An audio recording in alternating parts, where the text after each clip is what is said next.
আজ 22শে শ্রাবণ। এমন ৭৯ শ্রাবণ আগে বাঙালি হারিয়েছে তার প্রাণের কবিগুরুকে। সুখে শোকে যাকে আশ্রয় করেই আজও বাঙালি পায় এগিয়ে চলার প্রেরণা। সেই ঠাকুরের মননে কেমন ছিল মৃত্যু? তুমি অশেষ করেছ এমনি লীলা তব ফুরায়ে ফেলে আবার ভরেছ জীবন। বাঙালির শত আবেগ খেয়ালের হাতে খড়ি তার হাতে। তার সৃষ্টি সুধায় সংখ্যার চাইতে বেশি গুরুত্ব পেয়েছে মা ও মাতৃভূমি।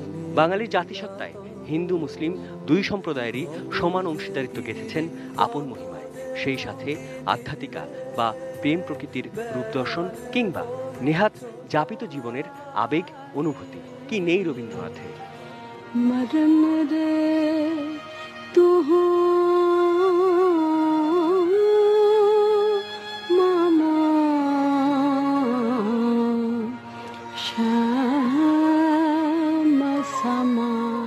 সৃষ্টি জীবনের প্রথম প্রভাতে ভানুসিংহ ঠাকুরের পদাবলিতে মরণ কবিতায় মৃত্যু চিন্তা নিয়ে নান্দনিক এক দাগ এঁকেছিলেন বাঙালির মনে।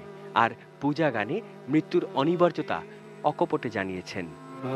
আছে দুঃখ আছে মৃত্যু বিরহ দহন লাগে তবু শান্তি তবু আনন্দ তবু অনন্ত জাগে।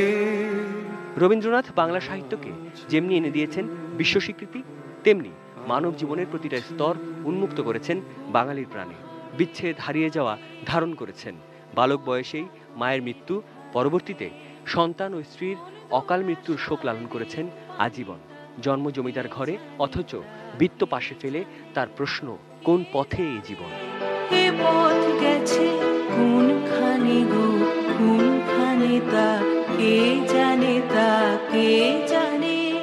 মৃত্যুর মতো ভয়ঙ্কর বেদনার অবসাদগুলোই যখন সভ্যতা ওলটপালট, ঠাকুর কাছের সবাইকে হারিয়েও স্থির থেকেছেন।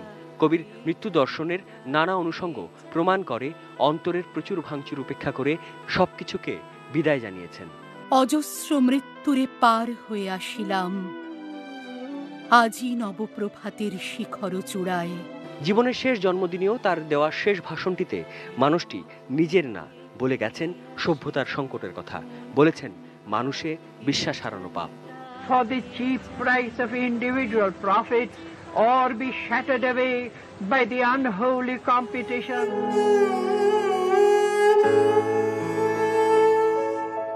1348 বঙ্গাব্দের এমন 22শে শ্রাবণ বাঙালির শত আবেগের আশ্রয়ের ঠাকুরের একলা পথিকের মতো গোপনে নীরবে পথ চলা। এমন দিনে এমন শ্রাবণ ঘন গগনমোহ ত্যাগ করে রবি ঠাকুরের যাত্রা জনস্রোতের সাঁতার ভেলায়, বাংলা আর বাঙালিকে সবটুকু সৃষ্টি গেঁথে দিয়ে।